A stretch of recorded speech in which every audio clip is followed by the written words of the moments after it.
I'm Andrew Forkner and I'm a wildlife artist. Welcome to my studio. I've been a wildlife artist now for more than 40 years, and when I first started I worked primarily in watercolour, producing very simple compositions with very little background. Very similar actually to this one, which is an illustration from a book that I now have in print on painting birds.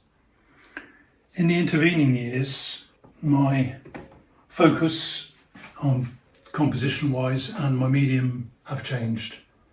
I now do some work in coloured pencil and some in graphite pencil, but primarily the medium that I love working with most is acrylic. And the acrylic that I use is a resin-based one, which allows me to work in the same techniques as I used when I used to paint with watercolour.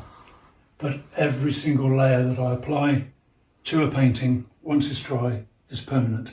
And that means I can build layer upon layer to get lots of texture for compositions such as this dry stone wall.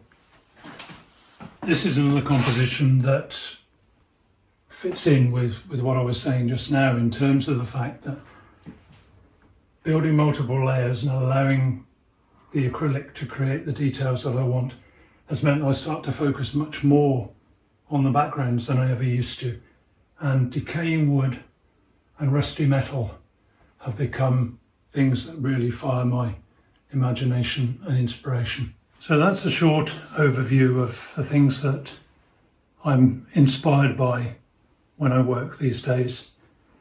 My compositions are getting more and more complex. I'm setting myself bigger and longer projects, more detail, more texture, more shape, and I'm thoroughly enjoying it. We get inspired, my wife and I, by the places that we visit when we walk, and just to sort of finish off, one of the pictures that sums that up best of all is the picture of the wheat ear. We had a trip to Skye, all the rocks had wonderful lichens on them, and immediately I was thinking paintings. The wheat ear fits in with that. The coloration, it's a moorland bird. It's the way my art is starting to go, and I'm enjoying every minute of it.